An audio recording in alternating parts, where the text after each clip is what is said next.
Hi everyone! I know I said I wasn't going to talk about the situation in the Middle East, and I won't. Well, I'm not going to talk about the situation in the Middle East today because I don't understand enough about it, and this channel is about more like historical things. But I do want to talk about someone who, from a long time ago, who was actually very influential, it seems, on each side involved today. Does that make sense? Okay, it's gonna make sense. It's gonna make sense.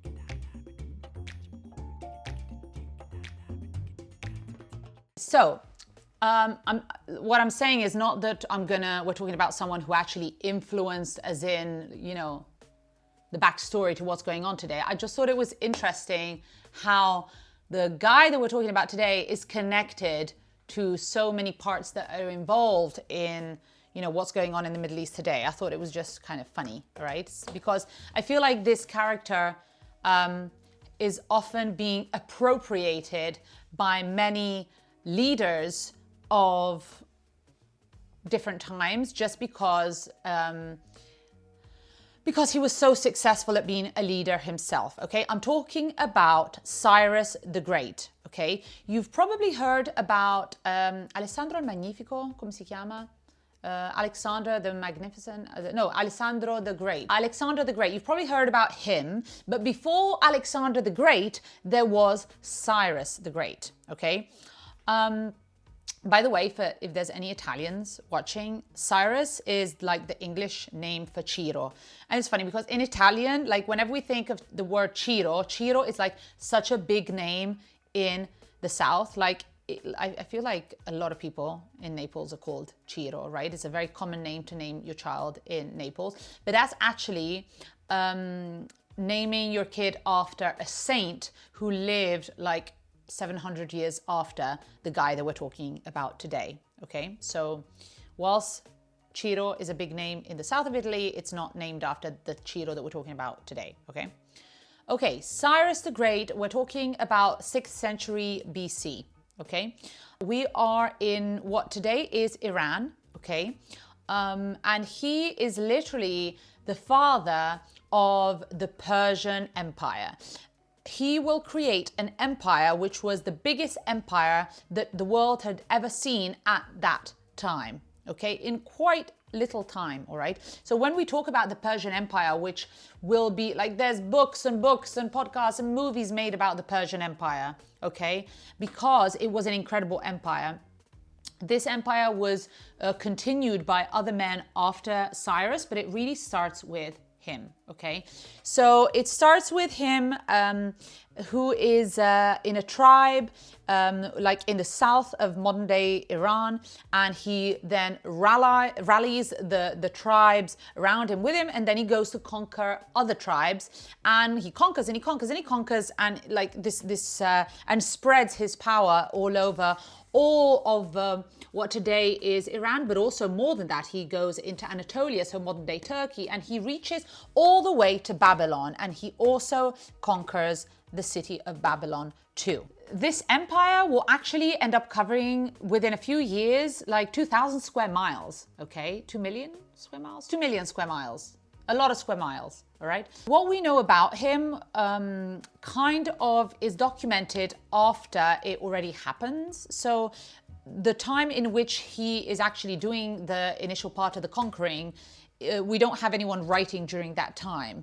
So this is important because what is written about him is written after that he's already kind of created most of the empire, all right? So people are a little bit influenced in what they're saying about him. And often what they say about him, they use it for whatever they're trying to make a point of at the time, okay? As always, that's the problem with writing history, is that who is always from the point of view of whoever's writing it and the time in which they're writing it and so forth. So we have Herodotus, for example, that talks about him as a young boy, and there's this kind of story which Herodotus, and I love it because Herodotus is like, I am just going to put down, there's all these stories that have been told about him, and I'm just putting down the most credible. And when you read it, you're like, if this one's the most credible, what were the other ones like? Okay, so the story that he puts down, it's all like mostly word of mouth that he's putting down, okay? The story that he puts down has basically the granddad granddad of Cyrus has a dream, and in the dream his daughter, basically from her vulva this big plant comes out. So, you know, quite, I don't know what he had to eat the night before he had this dream, but he has this dream where his daughter has all this stuff coming out of her, which spreads all over everywhere. And so someone gives the interpretation to the dream, which is, you know, the son of your daughter, so your grandkid, is going to overthrow you and take over everything. So, and you need to listen to that dream. So he listens to the dream, and I feel like we've heard this story before. So it's like, I feel like it's the same story that everyone keeps like proposing again and again and again. And that's how we know it's probably a load of junk, because it's just the same story again and again. So he obviously decides to take his grandson and have him just left out and exposed just outside, so that he dies of hunger or being eaten by wolves or whatever. And so he, one of his commanders, he gives the kid to the commander, and he's like, go throw him out in the woods. The guy has pity on the baby and has the baby raised by someone else, and the baby grows up, and when he's a child he's playing with the other children of the farmers, and apparently he was acting in a way that was too kingly, whatever that is. And so he's brought in front of the king, who finds out, someone explains to him like, actually this is your grandkid. And when he finds out that this is actually his grandkid, he's like, okay, feel kind of bad about this. At this point, I'm not going to kill him. And he gives him back to his parents, to his biological parents. Okay.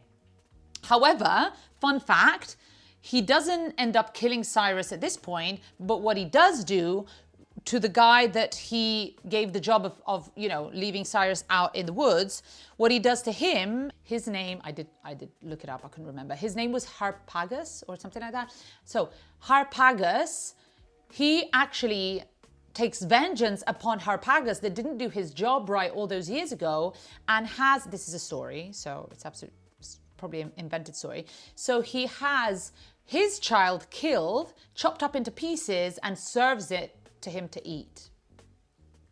Anyway, that's the side story there. Years go by, and Cyrus actually does end up overthrowing his grandfather's kingdom. Okay, because he's one of those places that he ends up conquering when he rallies those tribes and goes to conquer. And this is a fact. It is a fact that he does end up conquering this place here. He does, however, spare his granddad's life, so he doesn't have him killed when he conquers his city. And this is already quite an important city. Then he ends up going to the brother-in-law of this guy. So I don't know what relation it makes him. Is it his uncle or whatever? Anyway, Croesus, famous Greek king that you probably heard about. He conquers his city. So he conquers and he conquers, and he also conquers some cities which are very, very wealthy. So he's also making a lot of money, which he can then reinvest in his army. So very, very good army leaders, a great strategist, ends up having a lot of money, which also helps in making the army stronger and stronger.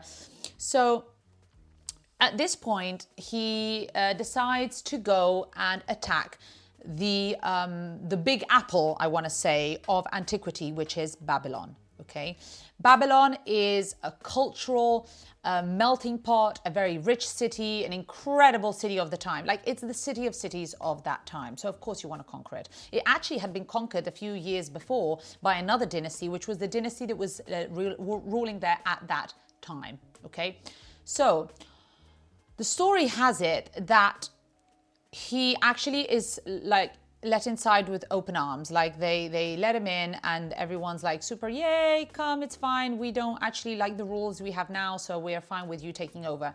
To be fair, we do know that the towns which were in between him and Babylon, on the way, he like slaughters everyone and destroys everything. So it's understandable that once he got there to this city, which was almost untakeable, that they let him in. Other accounts, however, don't talk about him being let in just like with open arms.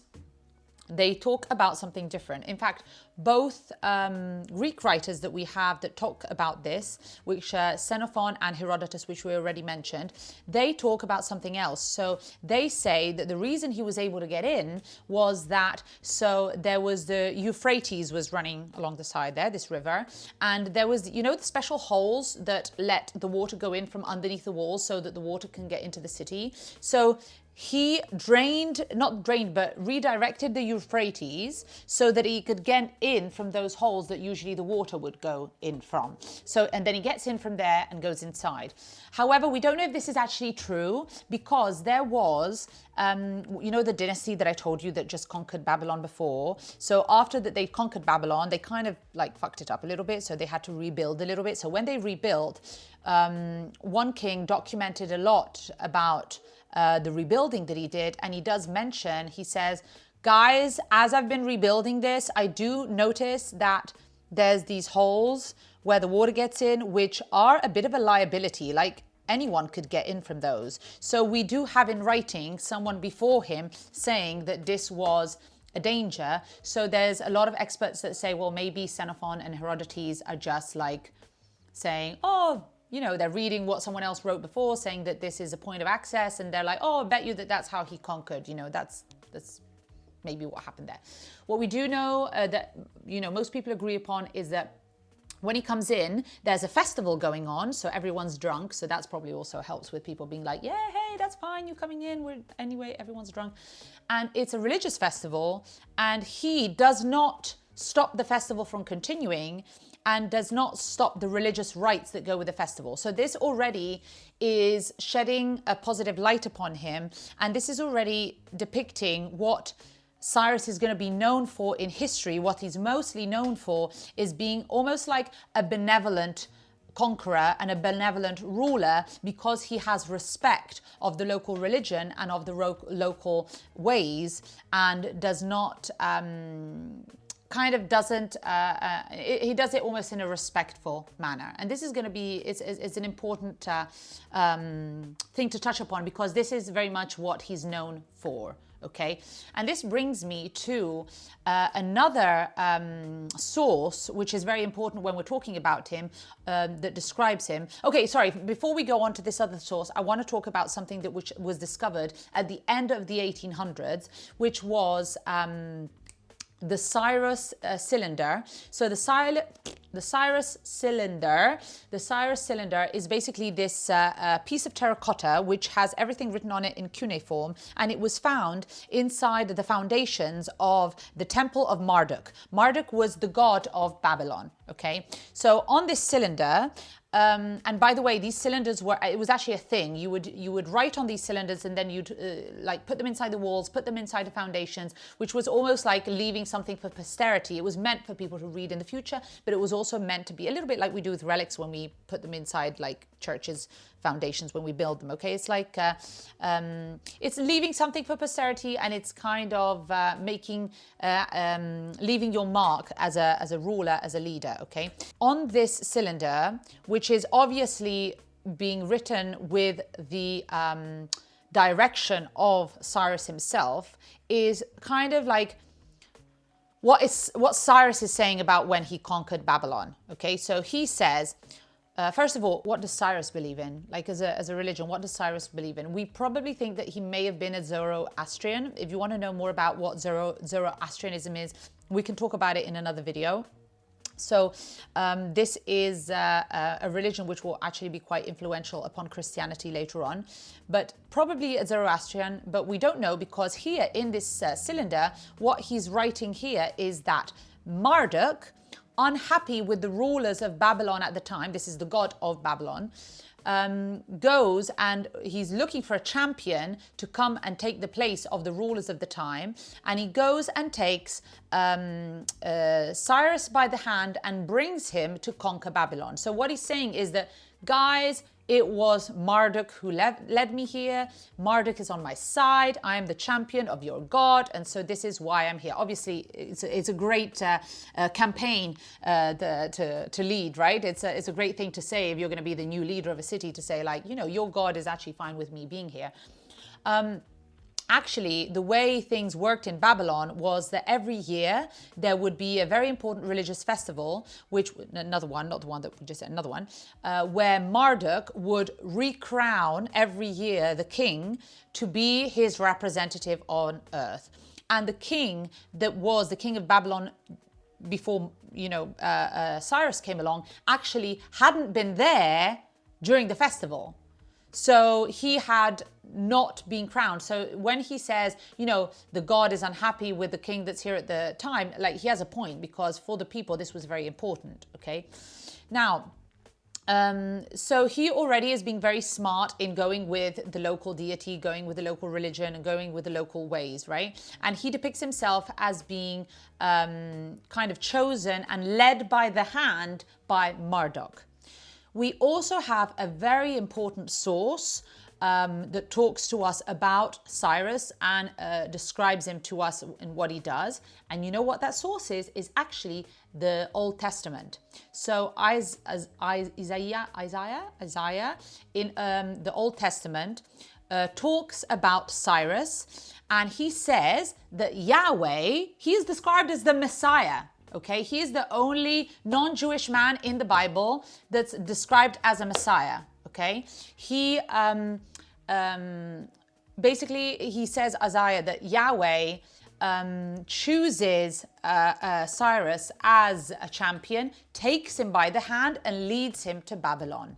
Okay, so obviously he's been doing a very good job of public relations. If the way he's described himself in that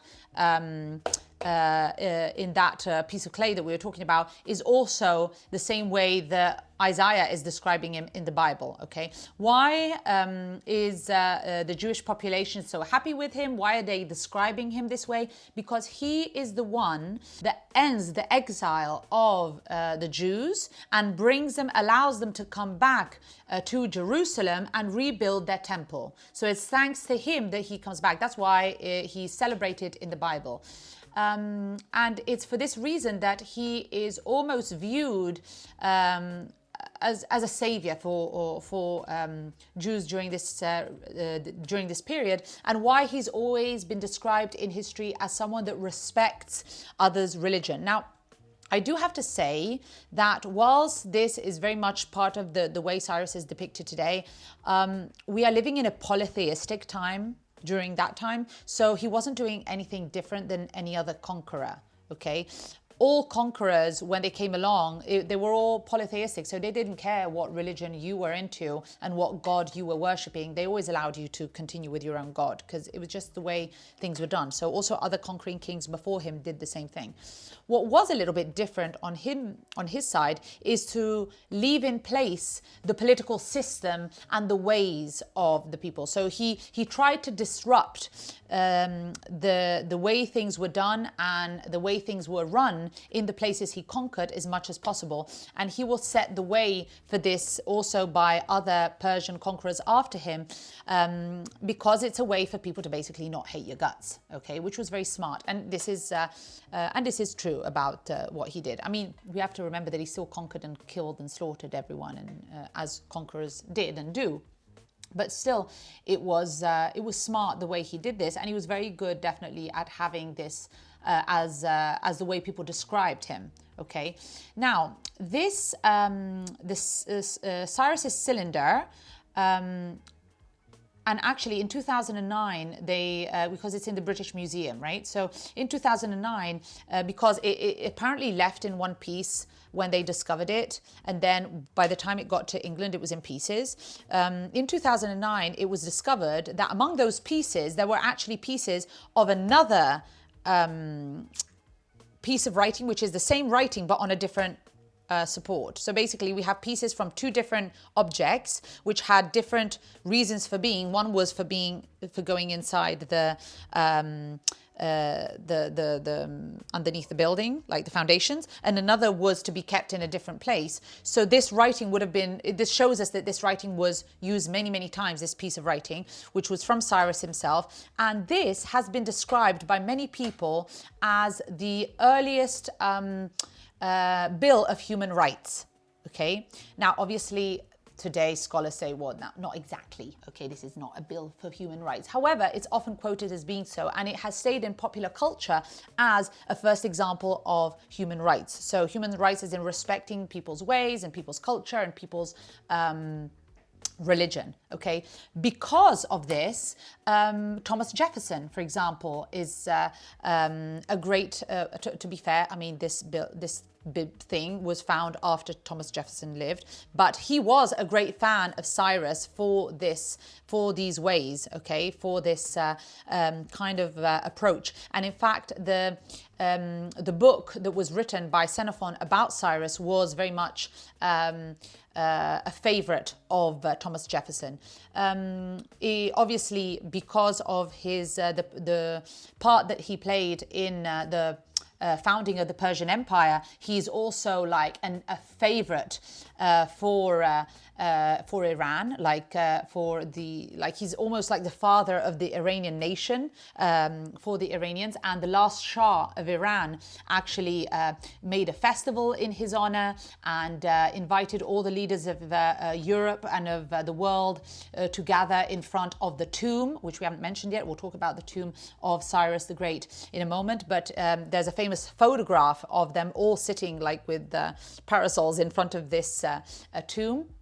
So celebrated by the Iranian old government, also by the later government as well. I feel like in two occasions the cylinder actually traveled to Tehran during the reign of the last Shah, but also after with this the government that they have now. It came back. I don't remember when, but so obviously Iran celebrates him still to this day. So celebrated by the US government, celebrated by the Iranian government, and celebrated also by David, what was the name of the first prime minister of Israel? David Ben Gurion. I don't know if I pronounced this well. If I didn't, I'm really sorry. But the first prime minister of Israel celebrated him greatly as, you know, the man that the first one to defend, you know, the rights of Jews being brought back to their homeland and to allow them to go back to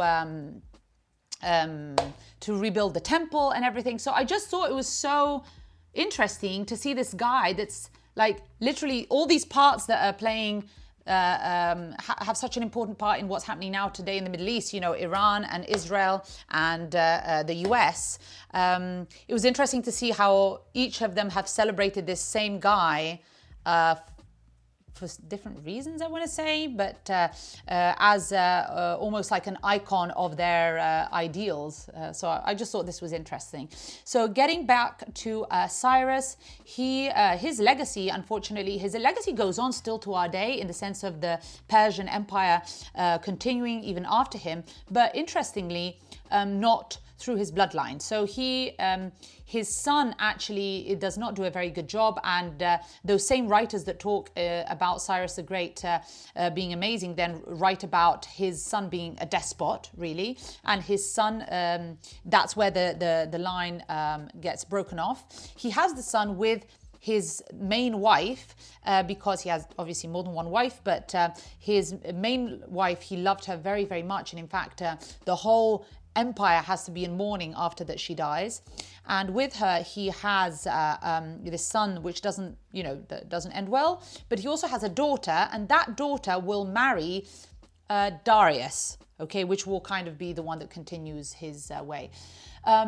His burial is very much an important place, and is also used later on by Alexander the Great to kind of for his a reason. So Alexander the Great, when he comes to that area, says, "Oh, I am right to conquer this place and displace the people that are here now ruling, because they have done a bad job of keeping the burial of Cyrus the Great." So apparently it had been raided, according to Alexander anyway, who uses this to his advantage. But yeah, the burial is still there to this day. So, very interesting character, I think. Very much, I always find it interesting how these conquerors have been such an inspiration for leaders even in later times. I always find this to be Very interesting. And let me know what you think of him, and if you knew this man, or if you had heard about him or not before. And let me know if there's any other people that you would like me to talk about in my next videos. And remember to subscribe.